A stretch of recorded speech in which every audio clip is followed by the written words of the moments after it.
Hello, everybody. Welcome back to another episode of the Sprites of Life podcast. I'm Lucas. I'm Chris. And I'm Don. So glad to have you guys back for another episode and right around the holidays. I'll be honest, I'm pretty sure most of our listener base is from the United States, but for those who are not, it's almost the 4th of July. It's almost America's birthday. It's always one of those things I like doing when it's this time of year because, like, with the holiday, every sort of divisive thought about the United States pops up, which, as the United States, that's kind of how it's supposed to go. But I always like to take the time this time of year, talk about the things that actually make this place acceptable. It doesn't mask all of its problems in any capacity, but I think it's nice to kind of, just talk about the things we actually like about it. Celebrate some of the good stuff. Yeah, you don't have to like everything, and you can certainly fight for it, but recognizing the things you like about it makes fighting for it all the better, right? That makes sense. Today, we decided to do something special. We each picked a region of the United States for Pokemon. We're going to talk about how we'd make it a region. We'll talk about some of the Pokemon we'd throw in it, and we'll see what each of us thinks of it. You got yourselves a nice region, right? Important caveat: it's a region we have not lived in. Yes, I added that rule because we were just going to get two Floridian regions, and No, I I don't. I appreciate the rule. I was gonna try to mix it up. Yeah, no, I was. We're just going to get two Floridas in North Carolina. So like, let's make it a little bit challenging. Let's get to some new stuff, and we'll go ahead and we'll get to the rest of it. All right. So, real quick, how's the weather where y'all's at? Hot. Hot, Probably rainy. not as hot as Don, but It's pretty hot. Little finally getting some rain. It's been very dry until recently. I mean, we haven't been getting that much rain either. Yeah, it, like hit 95 where I'm at with like a heat index of 102 sort of deal. Yeah, everyone's kind of feeling the heat. We're all kind of used to it these summer times, but and they're also getting tired of hearing it's another record-breaking summer, and we just got started. The reason I'm bringing this up in our news segment, because it shouldn't be news to anybody living outside, is that it's not just affecting you, it's affecting everyone. Now, when I say everyone, I do not just mean the United States. I mean like Europe, Africa, Asia, South America. All these areas are being affected in some capacity, and I felt like I should bring about some of the stuff that's going on. So, outside the U.S., apparently Delhi experienced its hottest night ever recorded, where the low for that night was 95 degrees Fahrenheit at night. I mean, here in the United States, over 100 million people were put under an extreme heat advisory to make sure that they're not getting hurt. And that's pretty much most of the lower 48 that yeah. just got that warning. It's not great. I mean, aside from that, one of the biggest ones is in the Middle East because right now the Hajj is going on. If you've never heard of the Hajj, it's the pilgrimage to Mecca that is done by every able body and able financial person of the Muslim world to go ahead and get to do. It's a very important part of the religion. And the temperatures are over 125 degrees Fahrenheit. Hundreds of people have already passed away because of the extreme heat. Europe is also getting hit by it, especially since it's the summertime. They're getting lots of tourism. These areas are getting pretty hardly hit as well. I mean, I did the see the other one, story. I saw the story that the U.S. team is bringing their own air conditioners to to France. yeah, that might be the move. Y'all remember back in USA. August, US. US, back in August when last August we had the Pokemon World Tournament in Japan, and everyone's like, "Oh my gosh, it's cooking." There's no like, Yeah, why is it so gosh darn hot? yeah, Yeah, it's still happening in Japan right now. During this is the rainy season, and they're already getting record rains out there. And because of that, bullet trains have to be suspended due to risk of landslide. Like it's record-breaking stuff all across the planet. Like what was it? There was one.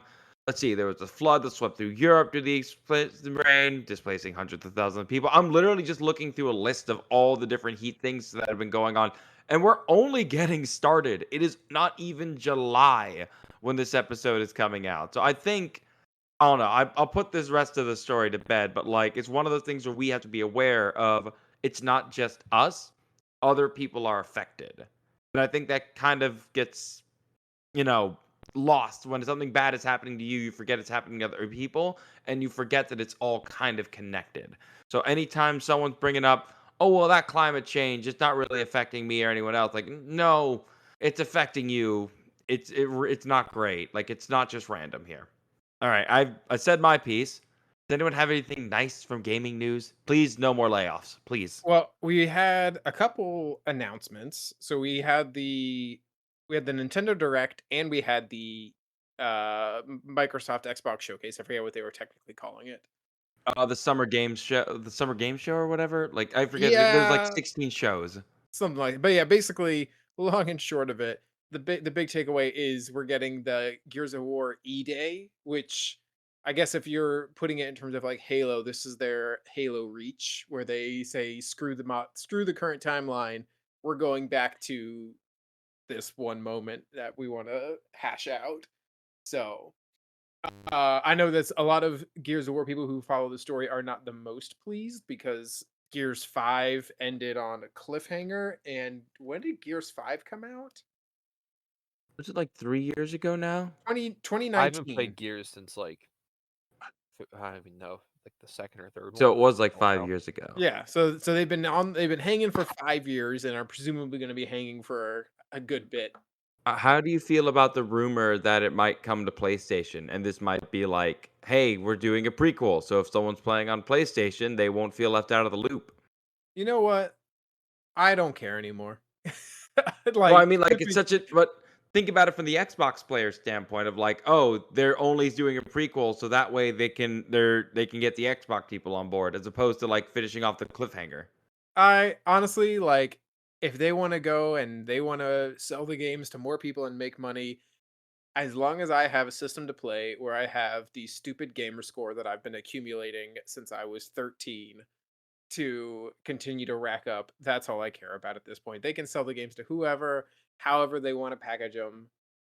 You do you. I'm gonna stay on Xbox because that's where all my friends are.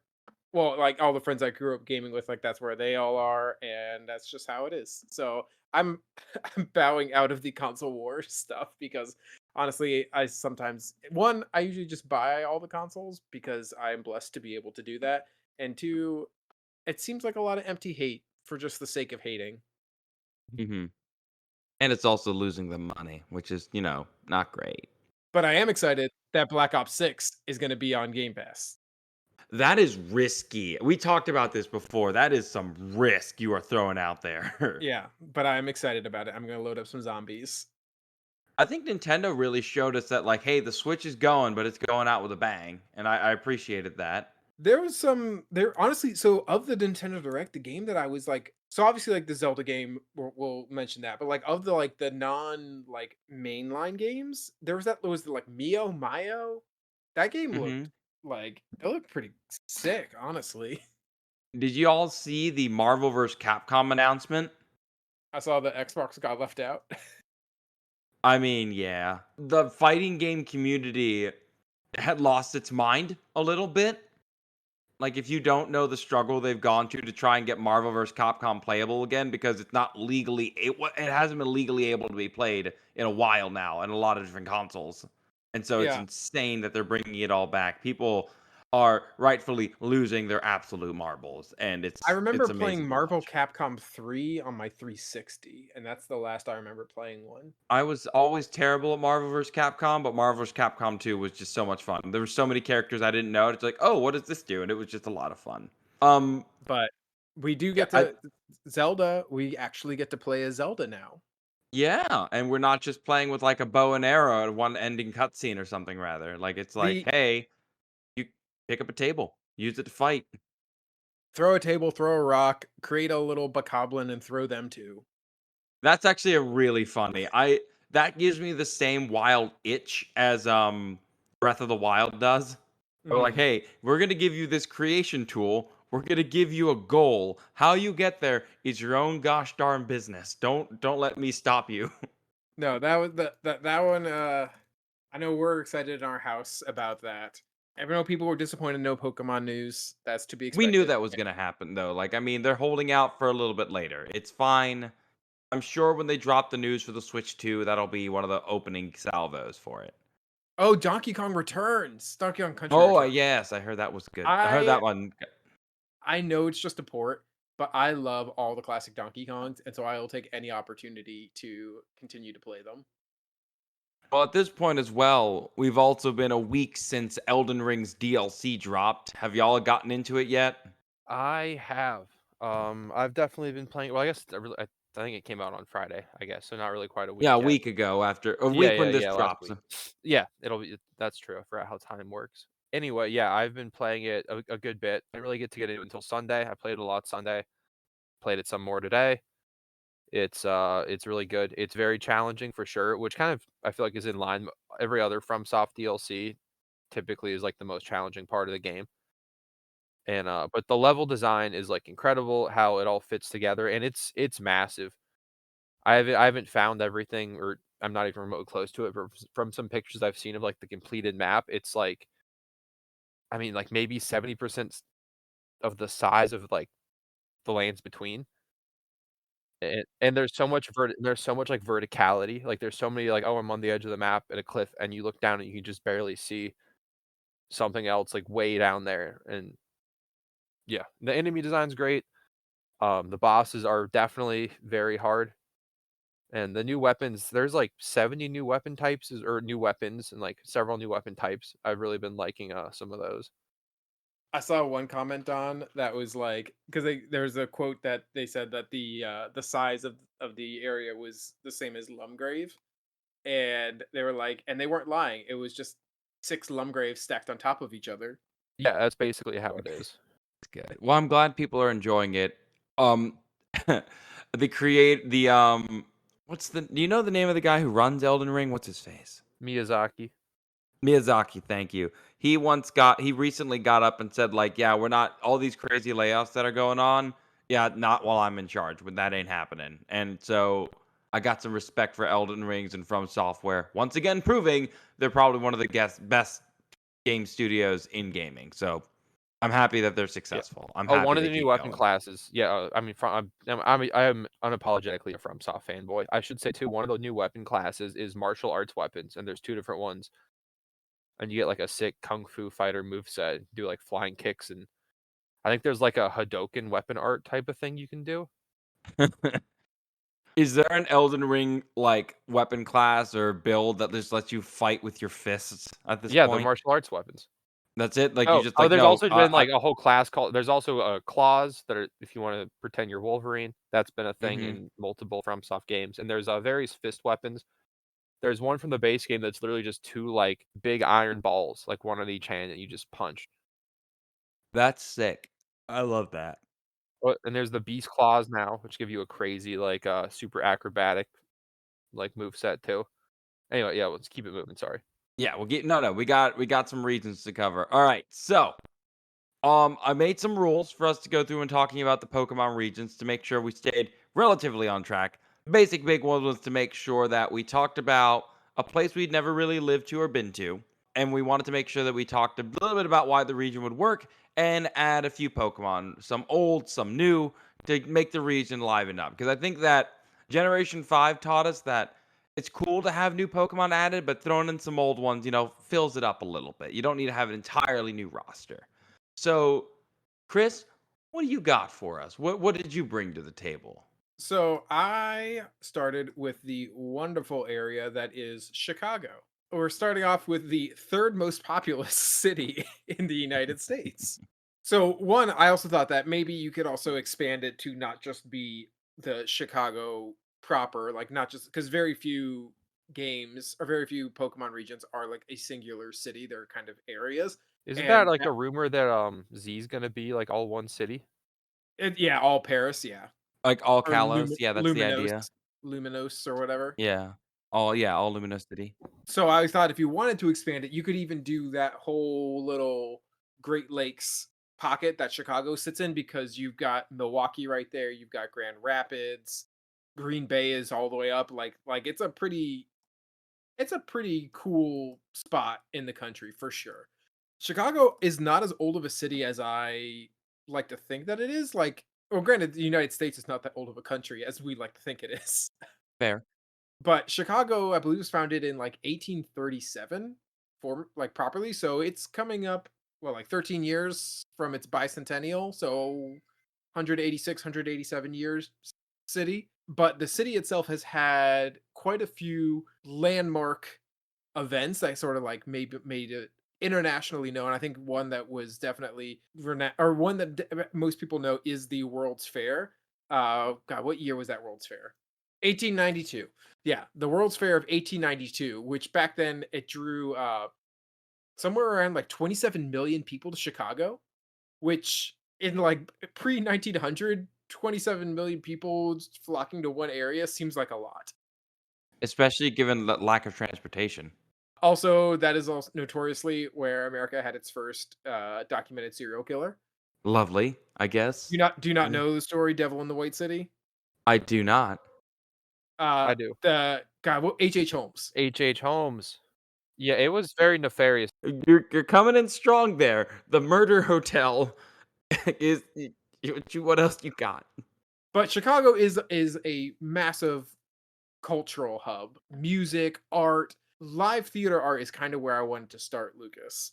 So I was trying to think of all the different ways that we could bring a Pokemon into this area. And I have one that I'm almost exclusively bringing because of one single move. I'm bringing Slowking for chilly reception. Oh, the comedy improv scene. Yes. So have either of you heard of Second City? Yes, this one I know. I don't. Do you know Second City? I do not. Okay, so Second City is a improv theater troupe group. I forget what the technical term is, but they've been around since maybe like the 70s, I think. They're international. I think there's some groups in Toronto, and there's one in Chicago, but the one in Chicago has some of the like its cast is deep. So you have like Chris Farley came through there. Basically, like anyone that you imagine of note from like Saturday Night Live, circa like 80s, 90s, that those times, most likely started with Second City. Eugene Levy. I'm not sure if I'm mixing, ones that came from Canada or the Chicago one, but some Second City alums like Eugene Levy, Chris Farley, Jane Lynch, both Belushi brothers, Stephen Colbert, Amy Poehler, Steve Carell, John Candy, Bill Murray, Tina Fey, Mike Myers, like an impressive, like the amount of comic genius that has come from this group or that has come through this group. It basically is like the landscape of comedy, mainstream comedy since like the 70s or 80s. And so I would bring Slowking because of chilly reception. Dude comes in. Now, granted, isn't it that he tells a bad joke? I believe, yes, he tells a bad joke and he zips away. Yeah, so he definitely bombs. He's trying out for Second City and he bombs. And then he makes it snow, which Chicago gets a lot of snow. I think it fits. Also, I think it'd be great if we just had like actual voices and we had Slowking telling really, really awful jokes. Ah, voice acting in Pokemon. A man can dream. I want that to be the only voice acting, though. Everything else is just Just Slow King be like, "What's the deal with airline food?" And then he zips off. And then it starts and to snow. And And I then want he him to leaves. have, like, 400, like, phrases. oh But just that, nothing Just else. funnel dad jokes through him. we get the same voice actor from the Slow King who was dubbed in the second Pokemon movie. We get him. So, Lucas, you said that the other part was we had to create one, right? I mean, you got to create one, yeah. I settled on the Cloud Gate. All right. Walk me through it. Walk me through the process. Do you know what the Cloud Gate is also known as? Is it the bean? It's the bean. Oh, we're doing the bean. We're Oh, he doing hates it when you call it the bean. we're doing the bean. So, I mean, it's gonna be steel type. I couldn't decide if I wanted it to be dual typing with anything. I was toying with because it is called the bean. You could make it kind of bean-like and do grass steel. But what I was really toying with was making it kind of sneaky. Well, not sneaky, a little bit tricky. So obviously it'd be pretty slow. I thought we could make something that could try to make Wonder Room good, Don. So I settled on Wonder Room specifically instead of like Trick Room because it's probably gonna have Trick Room and all that kind of stuff. But Wonder Room creates a bizarre area where defense and special defense swaps. And the way that the bean or the cloud gate distorts the area with its reflections, I thought could be it was a good little play on that. Now, I also thought that basically anything that I was trying to design with it, I was looking at something playing off of the reflection. So obviously it's going to have like mirror armor as an ability, but I was also wondering if there was some kind of I mean, you could give it like honestly, like it would. Given that the bean is like sort of a legendary object, I could see this being like a pseudo legendary or like a side kind of off in a cave somewhere, like a Cresselia type of guy. yeah. You could give it like an ability that sets magic or wonder room. Because I don't think it Yes. would be as broken as something like a auto trick room ability would be insane. Yeah. But this is just like weird enough of a thing that it would be a cool A cool tech. yeah. Also, we should shout out too that the Cloud Gate was sculpted by uh, Anish Kapoor. Isn't he petty as heck though? I don't know him personally, so I don't know. Do either of you, in the spirit of things not being as old as we all thought they were, when was the Cloud Gate unveiled? I'm gonna say like '07. 2014. 2006. Yeah, Really? yeah. Mm. So Dom was actually pretty close. But it is a series of, I believe he welded metal together and then hyper polished. So and it's so polished that like you can't see the seams. It is really cool to look at. You know what? You're really selling me on this. I was always very ambivalent to it, but I really want to go see it now. So, but that's what I was thinking with Chicago. I feel like there's a lot more that Chicago would have to offer into this area or into a Pokemon game, but that's with your restrictions, Lucas. That's what I settled on: a stand-up comic and the bean. Now, Mike, I do have questions. Okay. Would eating a deep dish pizza count as the hyper potion of the That game? the deep dish pizza would be the regional food. Like Uh, That sounds like a pretty good one. if they were like instead of like being like able to picnic camp wherever, there's like preset camp zones with like outdoor pizza ovens. yes, and then you Hey, make that's you make fun. different deep dishes. Yes, that is the curry. You have a deep dish Dex. I mean, we also have the Great Lakes right next door, so we have an area for a water gym right along the waterfront. That's no problem. Got water, and then like you got. Oh, I was gonna say something about the Great Chicago Fire, but we probably shouldn't make jokes about that. Yeah, no, we're dark today. Chicago Very, is dark. This is your fault.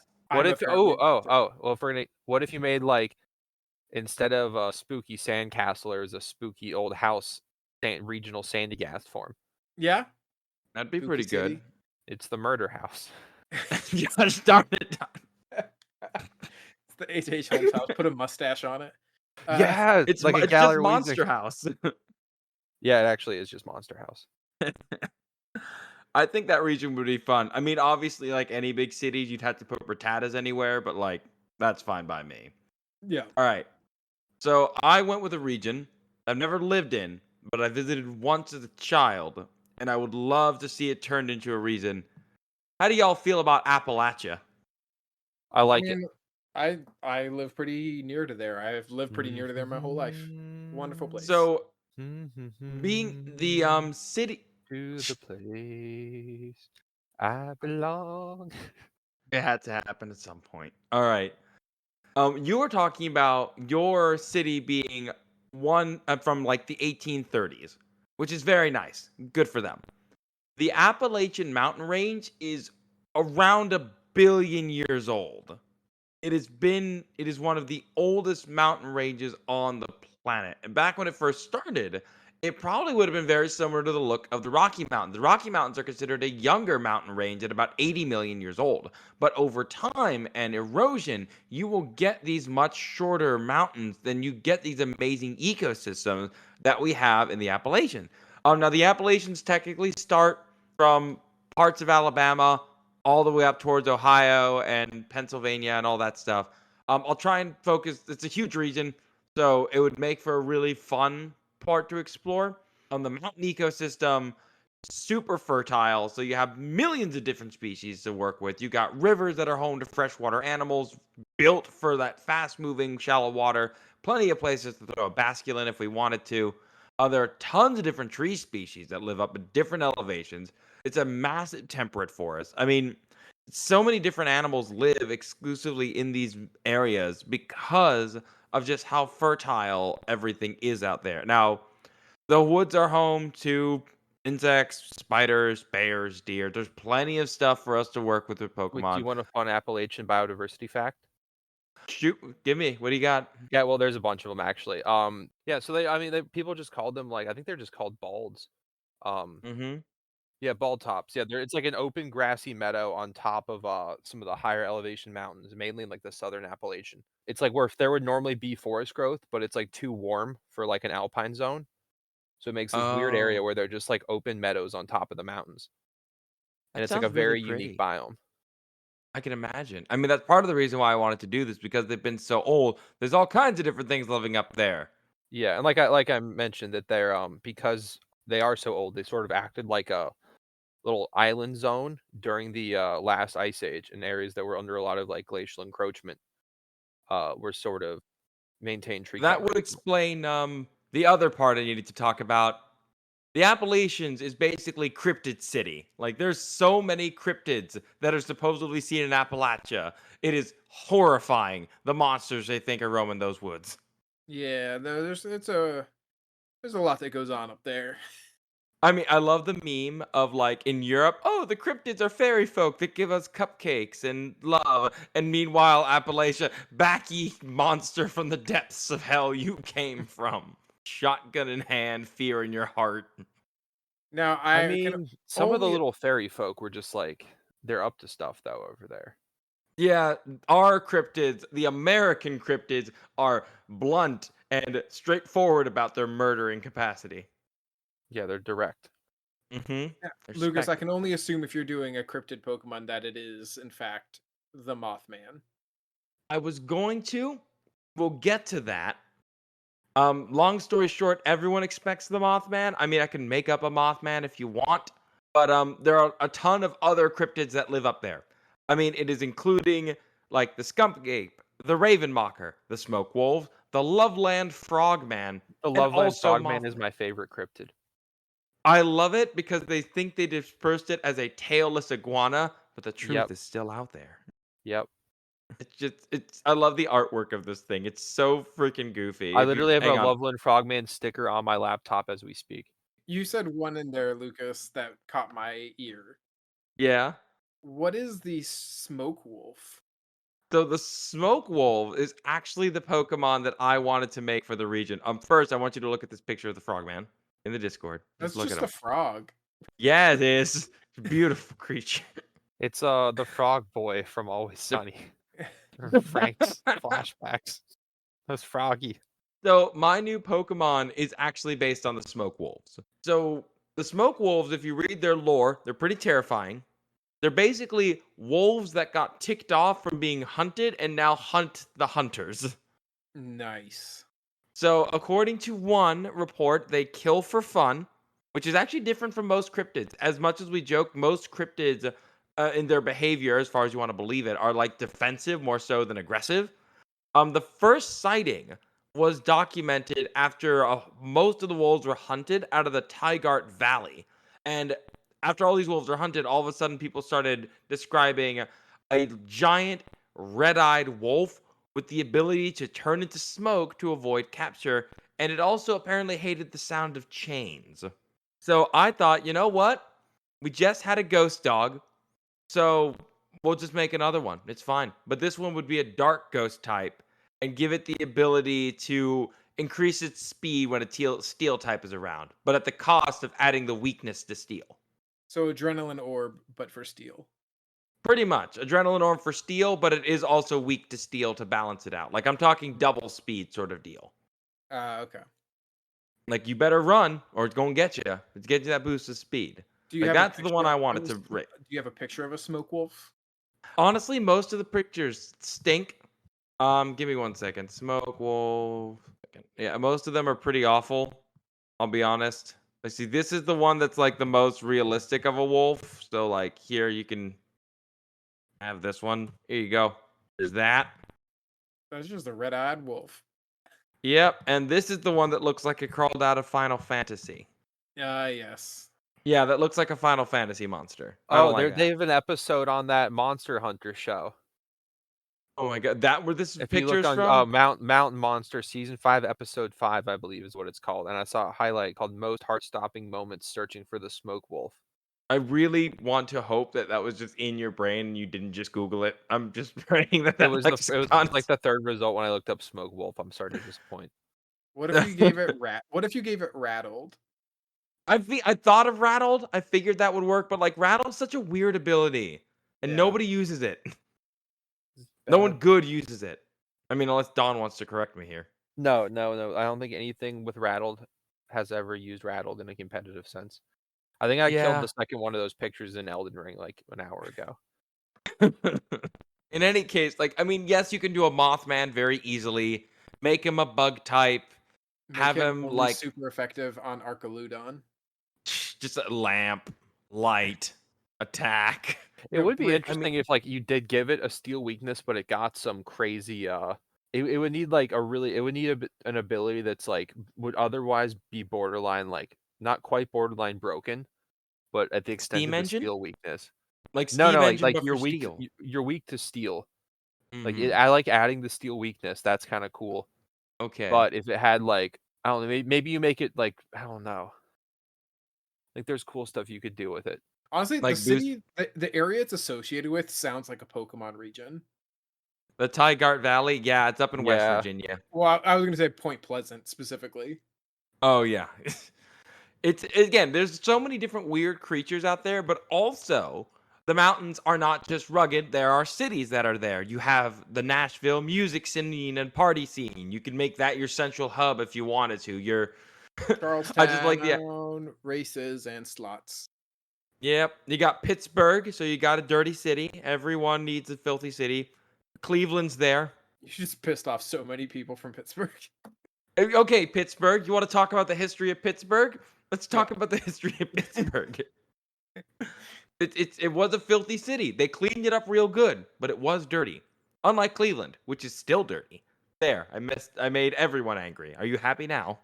We also have the small town America, the like the little idyllic small towns. We can build some of those in there.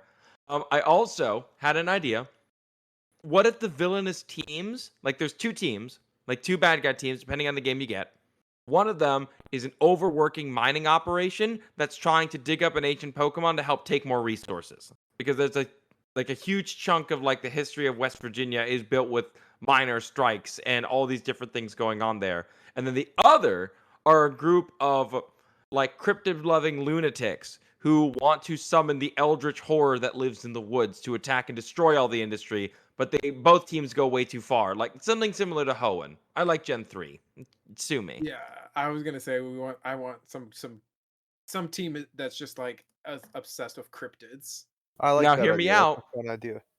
And guess who the Rayquaza is of this region? The Mothman. The god dang Mothman. Let's go, baby. I will. Oh, right. The Pokemon I would bring to the region, I would bring Quagsire back because, as Don pointed out, there are tons of endemic, only found species of amphibians there, and one of them that makes its way around a little bit is actually the Hellbender, which is awesome. I think it's a cool name for any animal whatsoever. Hellbenders, they aren't doing 100% okay, but they're doing a lot better than they were. They live in unpolluted river systems, so as you go to more polluted areas, you might find less of them versus more of them in different locations. I think that's a fun Pokemon to bring, and nobody hates Quagsire. He's such a good boy. Does anyone have strong feelings, good or bad, for Quagsire? I actually like Quagsire. People love him. Like people genuinely love this doofy looking Pokemon. He brings good vibes to the table. I back in like I think I brought it to a tournament in like 2018. I think it was 2018, 2019. I had a whatever it was. I had a crippling stack attack weakness in Trick Room, and I realized that Curse Quagsire was the key I needed. Did it kill a Stakataka? Ended up my friend Adi talked me out of it at the last minute. Actually, now that I Oh, think about it. Adi. One step closer to greatness. My You argument stepped was, away. but it beats Stack Attack, and he went, yeah, but it's Quagsire. And I kept saying other things, and he went, but it's Quagsire. Didn't he just? Uh, Why didn't you just Gastrodon? Quagsire is actually very meta relevant in Pokemon Go right now. I will say it does So have a niche in VGC as well, more so last season because it has Unaware, so it ignores stat boost, and it kind of like checks Zacian, this must be embarrassing for the hey, who would win? The ancient forest deity with a sword in its mouth or one wet boy? and it wins by clicking Yawn and then clicking Protect. I don't like that you just said one wet boy. The other word people hate even more. All right, so that's John, my please save us. Please save us from Lucas's wet boy. yeah, I'm done with the Appalachian region and the Frogman. Whatever. What do you got? This is a pretty big region, I guess. I'm gonna kind of narrow it down. I didn't put as much thought into evil teams and stuff as Lucas. But anyway, I've never been to Alaska, and I really want to go to Alaska, and I think Alaska is cool. So, it's Alaska is the region. Yeah, Alaska's huge. It's the largest U.S. state by a lot. Got a lot of superlatives. It's got like the highest mountain of the United U.S. states, unless you count I think Mauna Loa from the seafloor. It also has like I kind of want to just kind of focus a little bit in just on like I mean Alaska's got a ton of biomes. It's got rainforests, like temperate rainforest, but still rainforest. It's got tundra. It's got muskeg bogs. It's got Shrubland. pretty much everything. It's got volcanic islands. It's got it all. But Alaska's coastline is larger than all of the other U.S. states' coastlines combined. And there's a sort of paradox with coastlines where you can never have 100% measurement because there's always like another little like divot or little cove. So like coastlines are almost infinitely long if you want to get really weird about it, but that's sort of irrelevant. Anyway, Alaska also has the most active glaciers. Could I bring two Pokemon with me to Alaska in this Bring scenario? bring whatever you Yeah, want, bring them. man. I don't care. So, I guess a weird here. So Alaska is the last U.S. state that has wild caribou, and we actually had caribou in the lower 48 until relatively recently. There was a migratory herd that would occasionally cross from Canada into I think like Montana in that area, and maybe a little into Idaho. But I think that herd has since unfortunately gone extinct. It was a pretty small herd, and I think it was isolated for some time. So Alaska is kind of the last spot of the United States where you can see caribou. And Weirder is basically a reindeer, which is sort of just domesticated caribou. They talk about how he's got a warm fur. You can ride him around, be good for exploring. It is called the big horn Pokemon, which bothers me because it should be antlers, but Yeah, they maybe, don't have horns. yeah. Also, I would like What's the difference between a horn and an antler, okay, Don? so antlers are shed yearly, and regrown to be larger by cervids, primarily. So cervids are deer, moose, elk, and horns are bone. Horns grow throughout the animal's life, typically, and they're attached like to the skull, and they have like a fleshy internal area. Antlers, like other than when they're actively growing their antlers in the spring, like antlers are basically just keratin Yeah. or calcium. And like they can just be they if they get broken off, it doesn't really affect the animal too much. It's not really a big deal. They shut them in the winter anyway. So that's kind of the primary difference between antlers and horns. There's several others and stuff, but that's sort of the main thing. Other guy I would bring is I know I've talked about glacier worms and ice worms, I think, on here before, right? Yeah. Mhm. We can do it Yes. again. Yeah. So I like them. I think they're weird. They're little worms. They live on glaciers. Alaska has the most active glaciers of any U.S. state. And there's ice worms in a lot of these glaciers. Ice worms are a small species of worm. They live in the ice. Sometimes they'll climb out on top of the ice to eat like algae and stuff that grows in the ice. They can tunnel through the ice at a rate of about 10 feet an hour, which is pretty good, I think, for them. Maybe it's 10 Pretty feet a day. speedy. Pretty Mhm. speedy. They're Chris, do just you need cool. a reminder of what the mouth of this creature looks like? I do not. I've never forgotten. Are you sure? This You is want like me I to put see it it? when I close my eyes. You can put it up, Lucas, if you want to, but I Yeah, don't there think he it. is. He's in this. I just want him to be part of the conversation. He But seems so also like attentive. they're kind I mean they're one, they're tiny, and two, they're so adapted to being like at or below freezing that temperatures above that will just cause their bodies to like literally melt. Like they just sort of denature and fall apart. So they're very vulnerable to any amount of increased temperature at all. And that's kind of what Stom's sort of like a little guy. He's like a little ice worm. He definitely does not like fire. No, exactly. It's like much like actual ice worms, Snom is also 4 times weak to fire. I would think like thinking warm thoughts around this Pokemon is enough to start making him melt. Yeah, and I figure too he'd be kind of handy because they like to eat a lot of snow. So if the snow gets high, he can just sort of eat me a path. Mhm. And I just like him.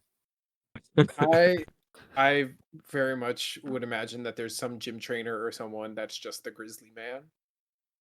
I was, yeah, hopefully it doesn't. Man, this is getting to be a dark episode. This is a very dark episode. We've gone too far.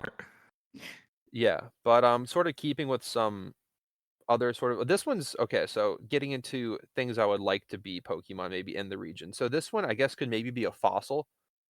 And I'm kind of gonna take a little bit of, I guess, license with this guy. I wanted to do something different than because one we already have a polar bear now, we have a narwhal, we sort of have a caribou, we don't have a moose. So this guy's kind of cheating, because you're factoring in the Aleutian Islands and towards the end of the Aleutian Islands.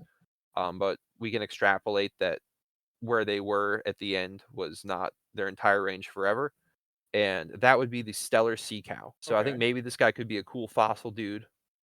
Are you guys familiar with the stellar sea cow? Isn't it Oh kind of yeah.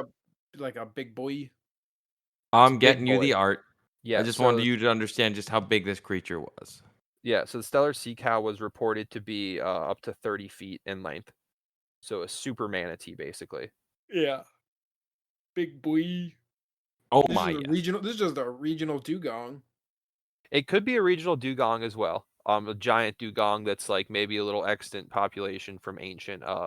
or like the Basque, like the Basque Legion type thing for dugong. Yeah. So I will say Mhm. the stellar sea cow. I was only when they were found.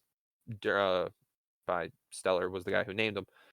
Was part of the Commander Islands, which are kind of more Russia than Alaska, but they're part of the like the chain that goes across. So I'm sort of rolling them in. Yeah, they were absolutely massive. Probably like 8 to 11 tons. And unlike other Sirenians, which are the sea lion or not sea lion, sorry, dugong and manatee family, they were positively buoyant. So they had very thick outer skin to stop themselves from drying out. It was reported to be about 4 inches thick, and they fed a lot on like basically shoreline kelp. Dude, they got that big eating kelp. Yes, they ate a lot I of mean, kelp. manatees get pretty big eating seagrass, and kelp's probably even more nutrient dense. Yeah, and the stellar sea cow is sort of an interesting story because when it was found, I mean, they had been hunted by humans for millennia.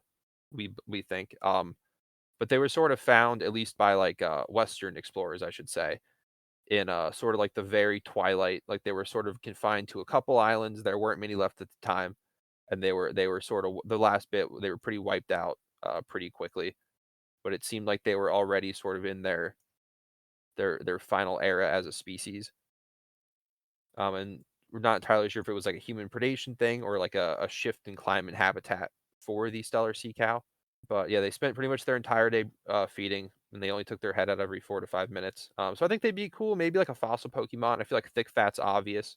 Something. I really do see it like a big, slow, bulky Pokemon that fits some of the fossils. Would you make it a rock, or would you mix up the typing a bit? If Because we it's I don't mean, fossil, have to. don't if you, fossils have to be rock?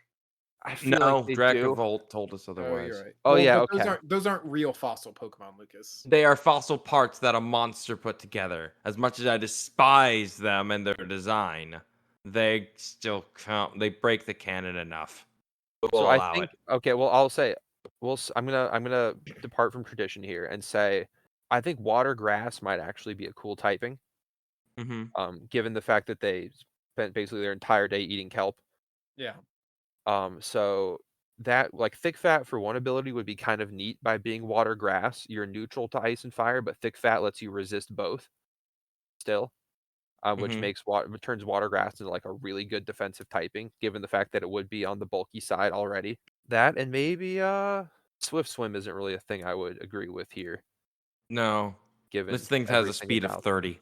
Yeah, there was if I remember correctly, I can't remember who it was, a journal. I think it maybe was part of Stellar's expedition, but they mentioned that when I think they talked about in like the journal harpooning one, and the other members of the pod, you would say, or herd, sort of came to its defense. So maybe something that boosts its attack stat when its teammate is KO'd or takes damage or something like that would be a cool way to sort of reference the fact that they showed a level of protection for You're their. just trying to make a non-restricted Magearna. No, it just gets an attack boost, not on every KO, maybe just the first time, something like that, and not when What it if gets it gets KO, when its teammate gets KO'd. what's the attack again that the ghost types are learning where when their friends die it gets stronger? Last respects. Last respect, make a we call it manatee might, and it's last respect with the water damage. That would actually be really good. That might be insanely good. That would be Donna, really no, it's a water type version of that, and that's fine. We have precedent. Alright, so Donna, I one have other cool thing, real quick, other second mon, this is sort of a little more out there. Speaking of Alaska coastlines and stuff, again, so there's a park called Petroglyph Beach, near I think it's Wrangell, Alaska, Wrangell Island area, and it's a beach with a bunch of rocks and stuff, and it's a huge collection of petroglyphs that have been there for thousands of years, and maybe sort of a regional like Rune Grigus type guy. Ooh, I like that. I'll always take more Rodriguez's. Yeah, there's some very interesting petroglyphs. There's some that are clearly like fish and whales and things like that. Maybe have a form change mechanic depending on like which one sent. It'd be kind of cool. I'm not sure how good it would be from a competitive standpoint, but there's so I'm many thinking like a different Deoxys. Like petroglyphs there. Yeah, you take it to a rock and it turns into whatever the shape of that whatever the pictograph is, and it just becomes that typing along with the rock. yeah, I think something along like that would be very cool. Or maybe you'd make it a little more. It'd be kind of crazy to give it like a form change ability, or just have it be totally random on Switch and it just picks one of three like forms to take. I don't know, sort of throwing that out, but I thought that was I just I find Alaska very interesting. I think that beyond like the sort of more obvious animal elements, there's a lot of cool human elements there and a lot of unique history. I have to say, I think I'm a little surprised you didn't do a moose Pokemon, Don. I felt we've like that talked was too about obvious. Moose. I'm very pro Exactly. moose See, though. it's his Mothman. It's his Mothman. Like Okay, that's it's fair. obvious. Anyone can do it. No, and I appreciate you guys taking the time to do this. Again, it's fun, and like I said at the beginning, the United States is a complex place, but it's got some beautiful places, amazing scenery. One thing I would like to reference, other, I forgot this was the one actually I had in my Alaska notes. So there's the northernmost U.S. city is Utqiagvik, I believe is the pronunciation, formerly known Hmm. as Barrow. It's basically at the tippity top of Alaska, um, northernmost American city. It's also the setting of the one of my favorite horror movies, 30 Days of Night.